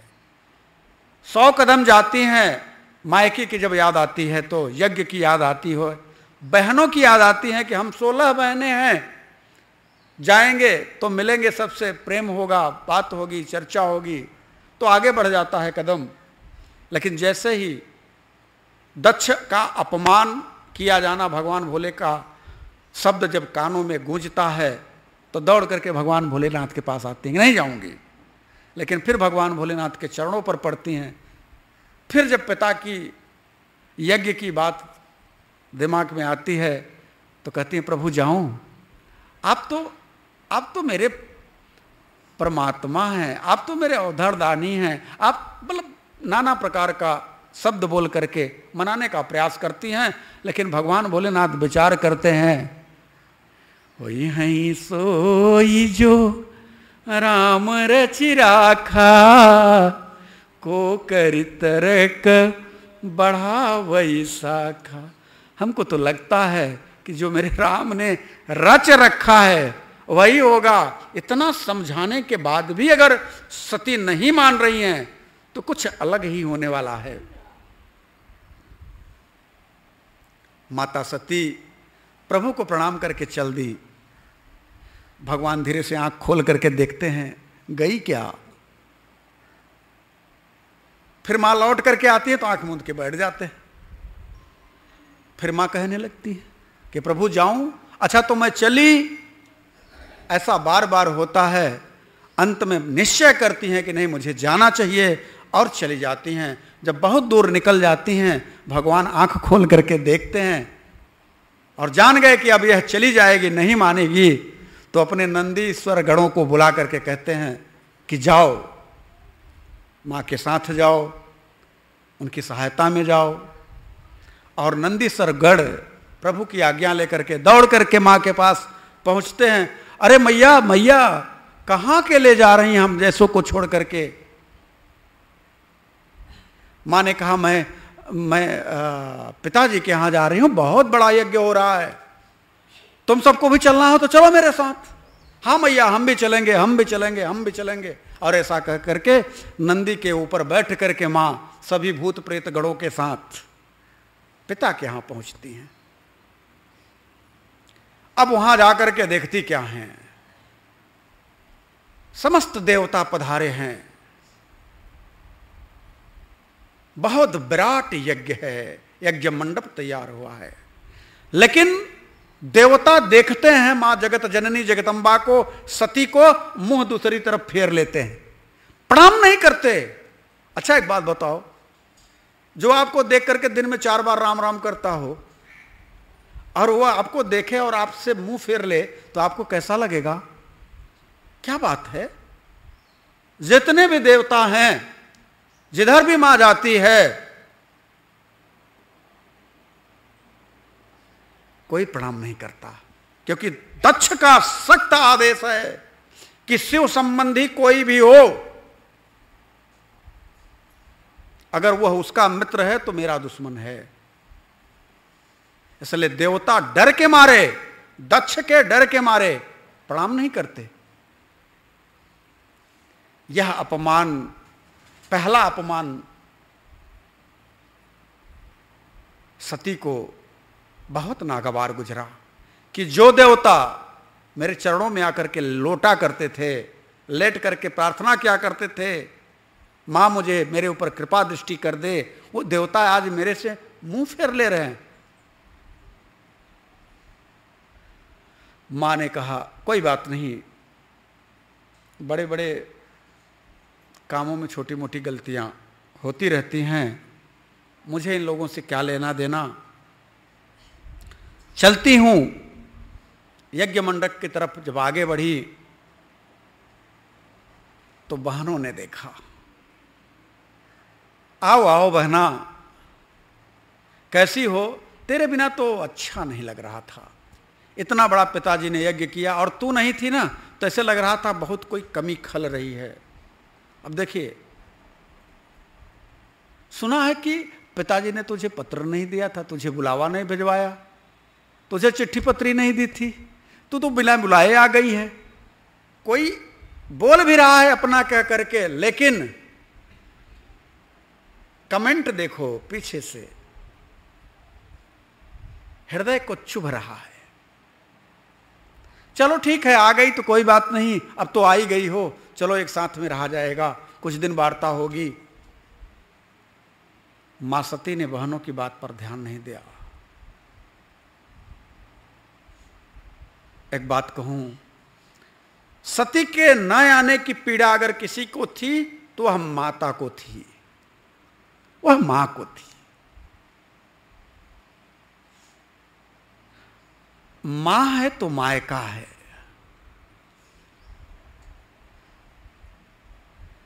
जिस दिन मायके से मां चली जाती है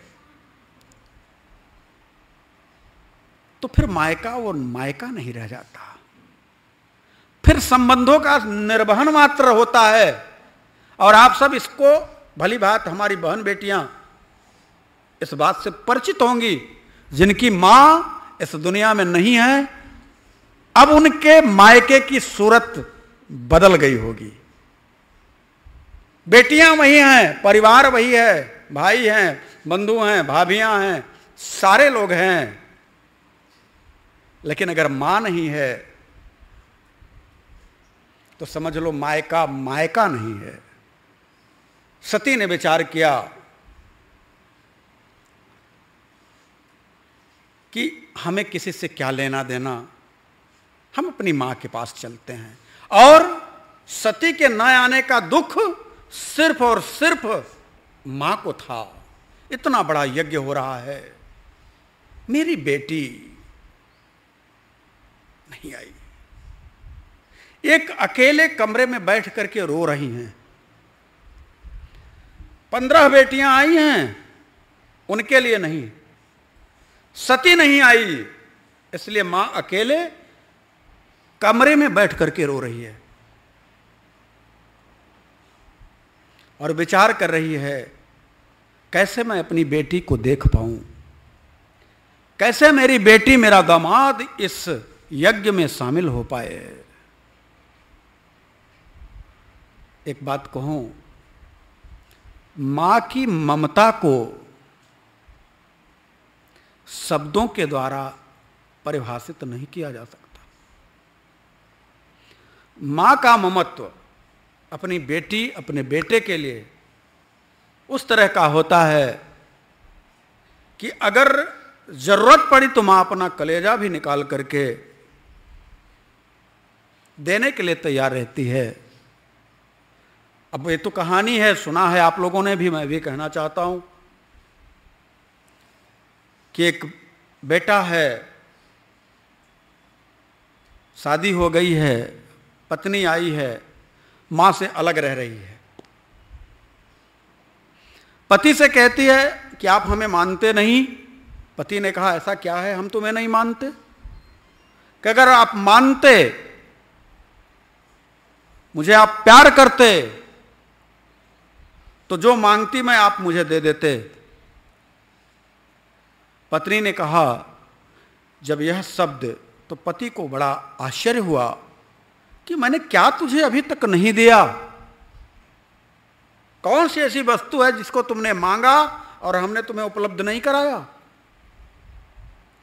पत्नी ने कहा, आज मैं देखूंगी कि आप मुझे देते हो कि नहीं देते हो।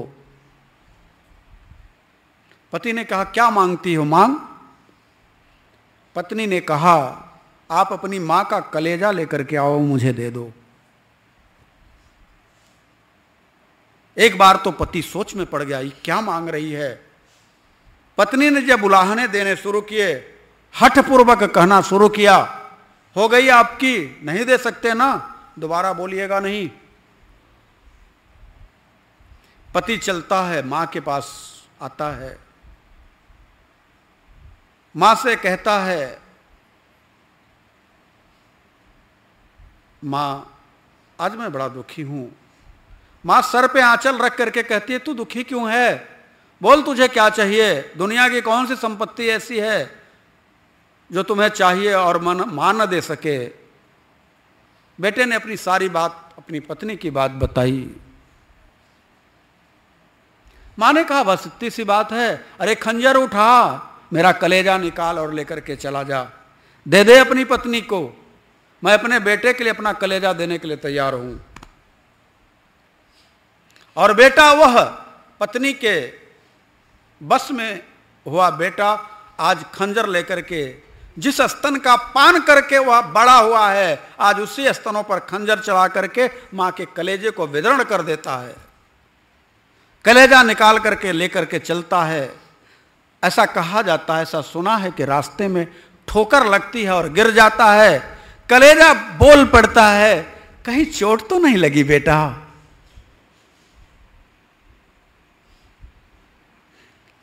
यह मां का स्वरूप है। इसलिए अगर कोई तकलीफ में है, कोई दर्द में है, तो एक मां है, अकेले एक कमरे में बैठी है,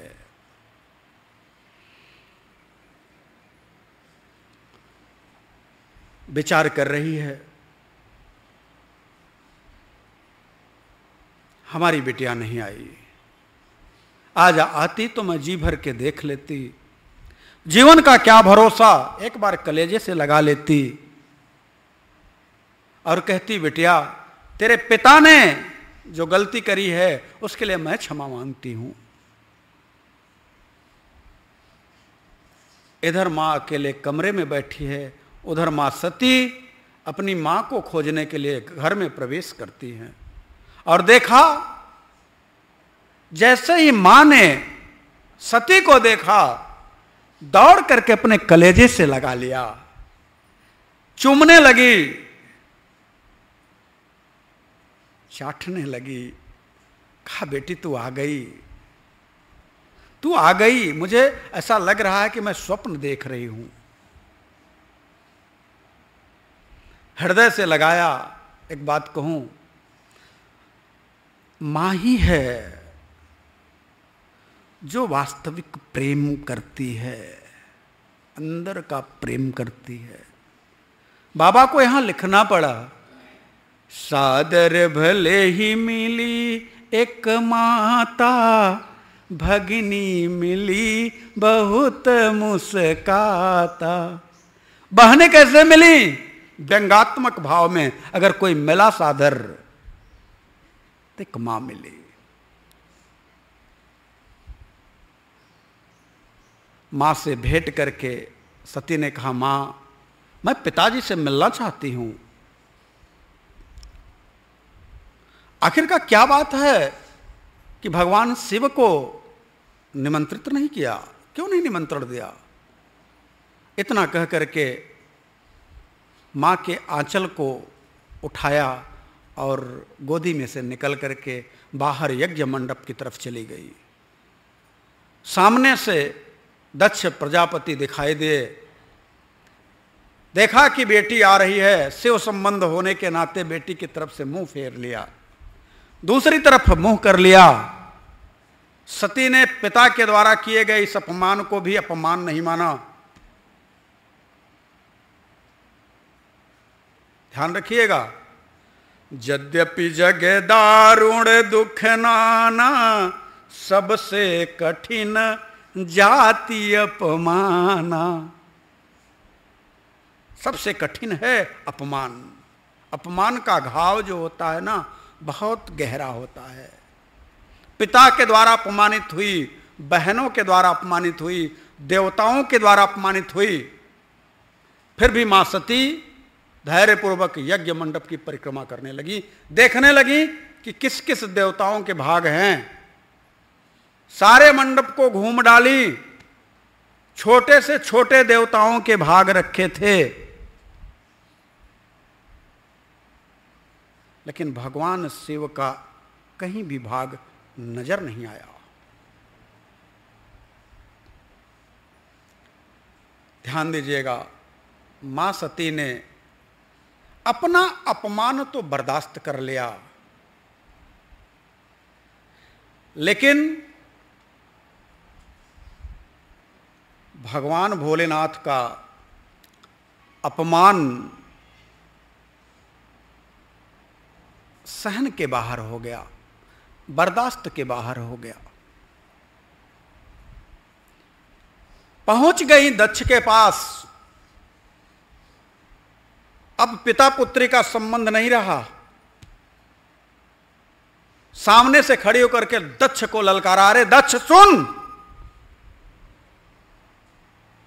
तू इतना बड़ा नीच है और तुझ जैसे नीच की बेटी मैं हुई हूं, मुझे तेरी बेटी होने पर दुख है। तू मेरे शिव का अपमान किया, तूने मेरे भगवान का अपमान किया। एक बात कहूं,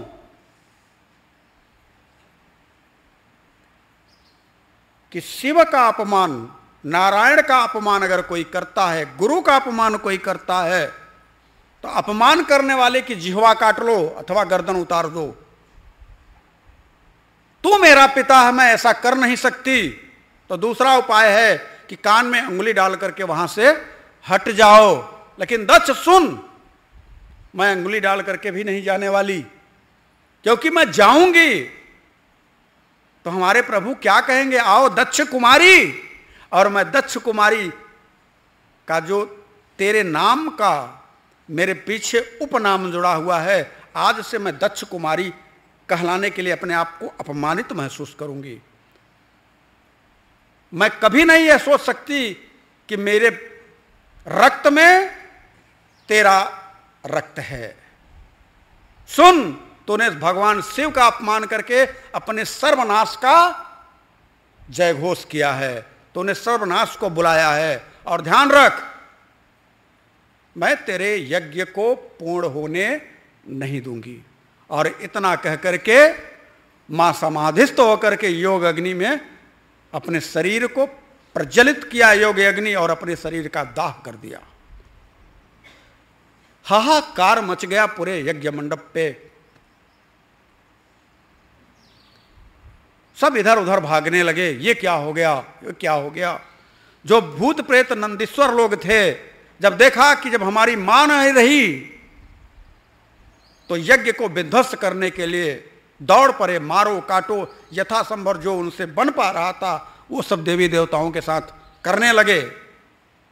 उसी क्षण भृगु ऋषि थे, उन्होंने रक्षोहण मंत्र का आश्रय लिया और दैविक शक्तियों को उत्पन्न करके भूतों प्रेतों को मार करके पीट करके भगा दिया। इधर डाकिये ने दौड़ लगाई, समाचार पहुंचा दिया। नारद ऋषि से जब समाचार भगवान भोलेनाथ पाए कि मां का तो शरीर उनके ही अग्नि में दहित हो गया, भगवान क्रोधित हो उठे। आज अगर दक्ष बच रहा था तो शिव सती का संबंध होने के नाते, दक्ष का अगर सती के साथ संबंध नहीं होता तो मैं उसी दिन दक्ष की ऐसी के तैसी कर देता, लेकिन आज जब सती नहीं तो फिर दक्ष भी नहीं। ऐसा कह करके भगवान शिव ने अपनी जटा में से एक बाल उठा करके उखाड़ करके पटका जमीन पर, और पटकते ही एक दिव्य विशाल रूप, करालम महाकाल कालम कृपालम, विकराल स्वरूप प्रकट हुआ। खड़ा हुआ, प्रभु को हाथ जोड़ा, प्रणाम किया, कहा किम करोमि, हे भोलेनाथ मुझे आज्ञा दीजिए, मैं क्या करूं। भगवान भोलेनाथ ने देखा कि पृथ्वी से लेकर के आकाश तक जिसकी काया है, भुजाएं इतनी विशाल कि दिशाएं भी उसके आगे कम पड़ रही हैं। भगवान भोलेनाथ ने कहा भो वीर ते भद्र, हे वीर तुम्हारा कल्याण हो, और उनका नाम वीर भद्र पड़ गया। आज्ञा दी,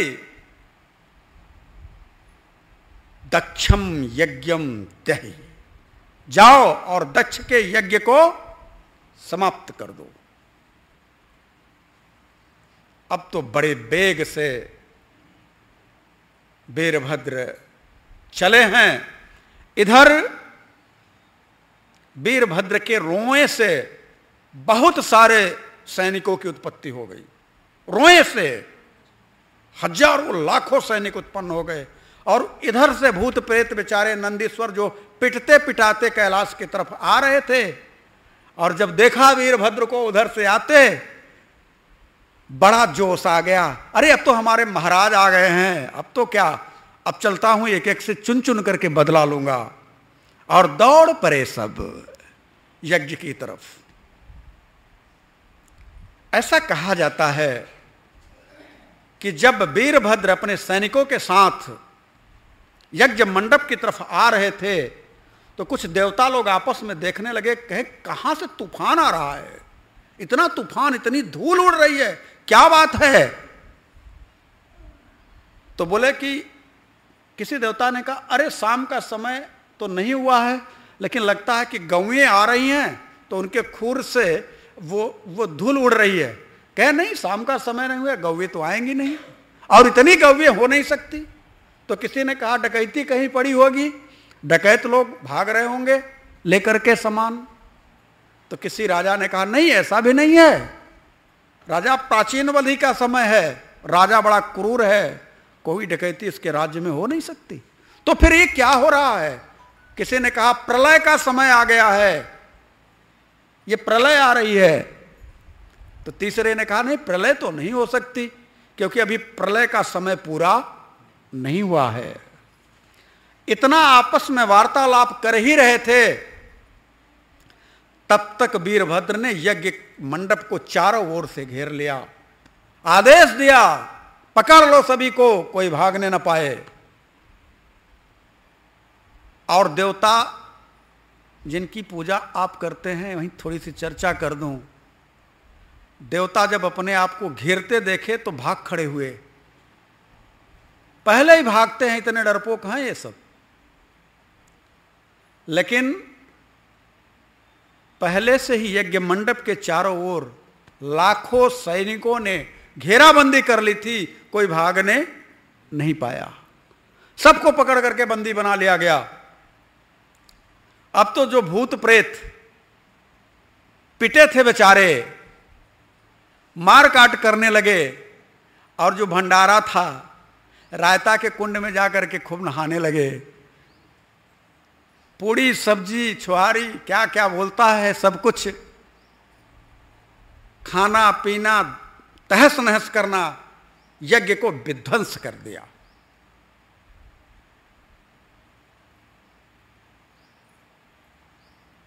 वीरभद्र ने कहा, किस किसने तुम लोगों को मारा था?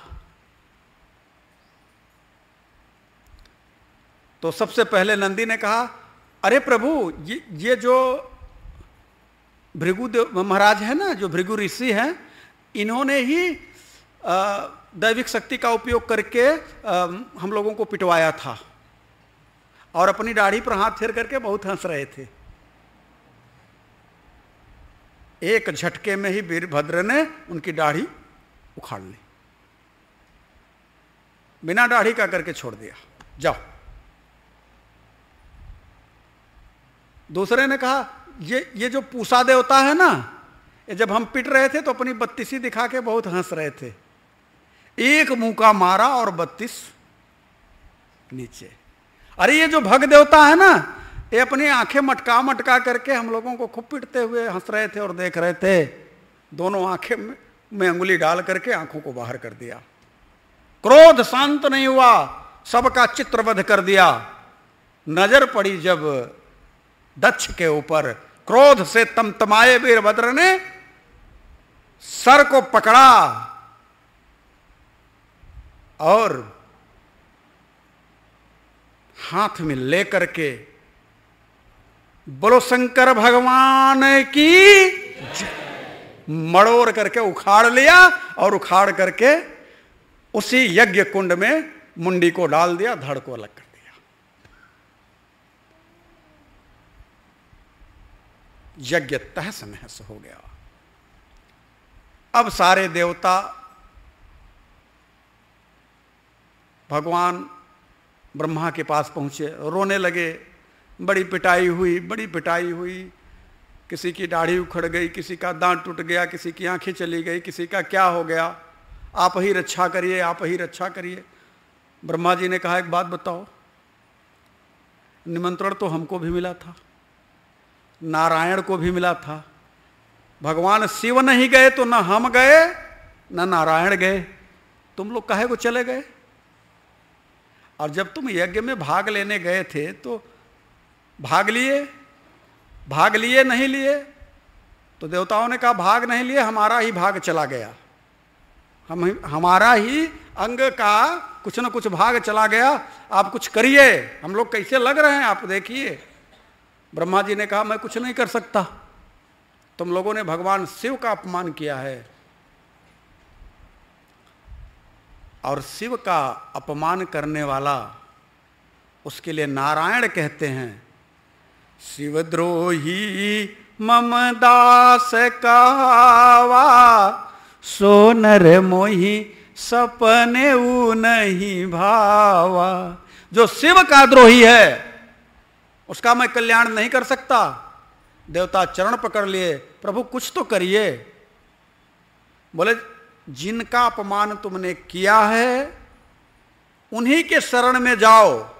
देवता बोले, मेरी हिम्मत नहीं है उनके शरण में जाने की, हम उनके पास जा ही नहीं सकते, आप कुछ और करिए। ब्रह्मा जी ने कहा, चलो मैं चलता हूं। तो ब्रह्मा जी आगे आगे गए, देवता कुछ दूर पीछे रहे, 2 किलोमीटर पीछे ही रहे। जानते थे एक बार कि गलती हो ही चुकी है, कहीं वीरभद्र पीछे पीछे टकरा गए तो दिक्कत हो जाएगी। तो देवता जितने थे सब पीछे थे।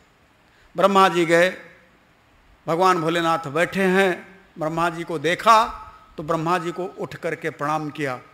अब आपके मन में एक संशय होगा, कि शिव ब्रह्मा का प्रणाम कर रहे हैं। इसलिए शिव ब्रह्मा का प्रणाम कर रहे हैं कि व्यवहार जगत में ब्रह्मा से भी शिव की उत्पत्ति हुई है। आप सबको पता होगा तो पता होगा, इसकी चर्चा कभी करूंगा आपसे सृष्टि की रचना में। तो प्रणाम किया। भगवान शिव को जब प्रसन्न देखा तो ब्रह्मा ने अपनी बात कही कि देवता ऐसे रो रहे थे, और जब भगवान शिव प्रसन्न दिखे तो देवता भी थोड़ा नजदीक आए, रोने लगे, प्रभु मुझसे गलती हो गई, अब खाई सो खाई, आगे खाई तो राम दुहाई, मुझे क्षमा करिए। भगवान भोलेनाथ ने कहा चलो अच्छा ठीक है। ब्रह्मा जी के पास में भृगु महाराज जाकर के कहें हमारी थोड़ी लगा दीजिए, हमारी सिफारिश लगा दीजिए। ब्रह्मा जी ने कहा भगवान भोलेनाथ से, प्रभु देखिए ना, ये जो भृगु महाराज हैं ना, ये दाढ़ी के बड़े शौकीन हैं। इनकी अगर दाढ़ी नहीं है तो बेकार लगेंगे ये, इनकी थोड़ी सी दाढ़ी लगवा दीजिए प्रभु, इनकी दाढ़ी आ जाए। भगवान भोलेनाथ ने कहा ना, इन्होंने हमारे गणों को पिटते हुए देख करके दाढ़ी पर हाथ लगा करके फेरा था, इसलिए मैं इनकी दाढ़ी नहीं लगाऊंगा। ब्रह्मा ने कहा प्रभु कुछ तो करिए, थोड़ी भी तो आ जाए। भगवान भोलेनाथ ने कहा आप कह रहे हैं तो थोड़ी थोड़ी आगे से लग जाएगी, जो आजकल नहीं है फ्रेंच कट फैला है, उतना ही।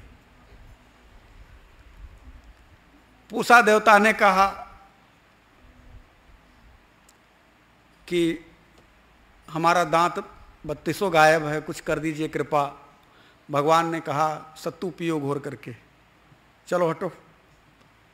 भग ने कहा कि मेरी आंखें अंधा हो गया हूं। भगवान ने कहा मित्र की दृष्टि से देखो, चलो हटो। इस प्रकार से कुछ न कुछ जिसका जो था थोड़ा बहुत करते हुए भगवान भोलेनाथ संतुष्ट हुए। तब सभी ने मिलकर के कहा प्रभु अब चलिए यज्ञ को संपन्न कर दीजिए। भगवान ने कहा कि जब हमारा कोई निमंत्रण ही नहीं है, बुलावा ही नहीं है, तो हम कैसे जाएं। ब्रह्मा जी ने कहा दक्ष को अपनी करनी का फल मिल चुका है, प्रभु आप चलिए। भगवान भोलेनाथ यज्ञ में जाते हैं तो बोले भाई जजमान को बुलाया जाए। तो जजमान की जो मुंडी है वो तो यज्ञ में स्वाहा हो गई है, धड़ अलग पड़ा है। ब्रह्मा ने कहा प्रभु ये धड़ पड़ा है, मुंडी तो स्वाहा हो गई है, अब आप ही कुछ करिए। तो आप सबको तो पता ही है कि हमारे भगवान भोलेनाथ नंबर 1 के सर्जन हैं। भगवान भोलेनाथ ने बकरे का मुंह लगाया, सर्जरी करी, और तत्क्षण उठ करके दक्ष खड़ा हुआ, प्रभु के चरणों पर गिरा और गिड़गिड़ा करके रोने लगा। बड़ी अच्छी स्तुति करता है, रोता है, और जब रो करके स्तुति करने लगा तो चूंकि बकरे का मुंह लगा है इसलिए बम बम बम बम बम बम बोल रहा है। भगवान को हंसी आ गई, ठहाका मार करके हंसने लगे, क्या बोल रहा है। और यही कारण है कि आज भी जो भगवान भोलेनाथ के भक्त हैं ना, भगवान भोलेनाथ को प्रसन्न करने के लिए बम बम बम बम करते हैं कि नहीं करते हैं, और फिर कहते हैं बम बम महादेव। तो उसका मतलब यह है कि हमारे भगवान भोलेनाथ को जब कोई बम बम बम बम कहता है ना, तो भगवान भोलेनाथ को अपने ससुर जी की याद आ जाती है। तो जब ससुर जी की याद आ जाती है तो भगवान भोलेनाथ बड़े प्रसन्न होते हैं। तो आशुतोष हैं तो अगला वरदान मांग लेता है, मिल जाता है। और इसी तरह से यज्ञ किसी तरह से संपन्न हुआ। माता सती शरीर छोड़ते समय नारायण से वरदान मांगती हैं।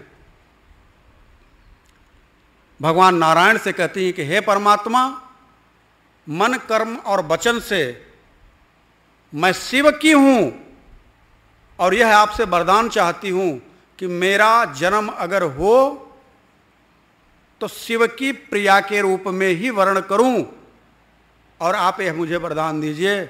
ऐसा विचार करके, ऐसा मन में शिव के स्वरूप को हृदय में धारण करके मां सती ने अपने शरीर का परित्याग किया था, और वही पुनः जो श्रद्धा है जब मिटती है तो प्रेम लेकर के उत्पन्न होती है। वही श्रद्धा अब अपने को तिरोहित करके हिमालय रूपी हृदय में प्रेम रूपी पार्वती के रूप में प्रकट हुई। आगे की कथा पार्वती के रूप में हिमालय के यहाँ मन रूपी मैना के साथ में जोड़ करके आपके साथ प्रस्तुत होगी। आप सब समझेंगे।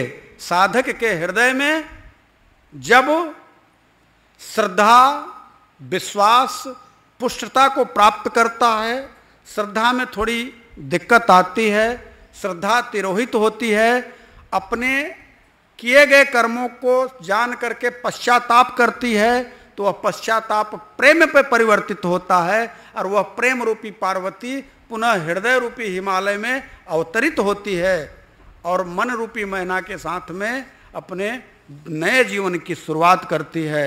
यहाँ विश्वास बैठा है एक निष्ठ होकर के, कहाँ कैलाश पर, काया रूपी कैलाश में विश्वास रूपी शंकर बैठे हैं। पार्वती का जन्म हो गया, नारद जी आ गए। मैंने कहा ना डाकिया बहुत तेज है, खाली सूचना अगर लेनी है तो आपके यहाँ तो संचार माध्यम आजकल तीव्र गति से है, सैटेलाइट के माध्यम से, लेकिन उससे भी करोड़ों गुना तीव्र गति से हमारे नारद जी चलते हैं।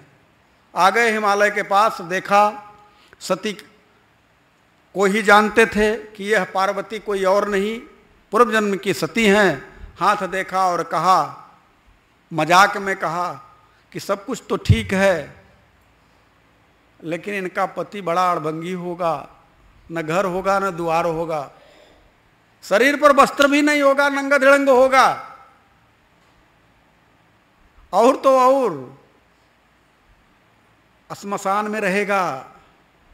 इतना जब सुना मैना ने तो रोना शुरू कर दिया और माता पार्वती ने जब यह सुना तो उनके हृदय में आनंद आ गया कि ये जितने भी लक्षण बताए जा रहे हैं हमारे प्रियतम से मिलते हैं, हमारे शिव से मिलते हैं। निश्चित तौर से मैं शिव की प्रिया होकर के इस धराधाम पर आई हूं।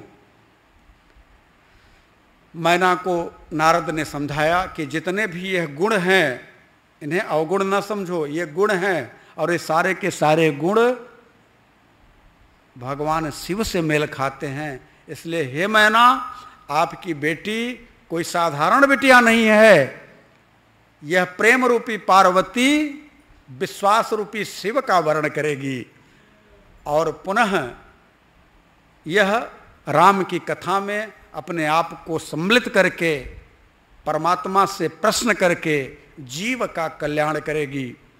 ऐसा नारद ने वरदान दिया और योजना भी बताई।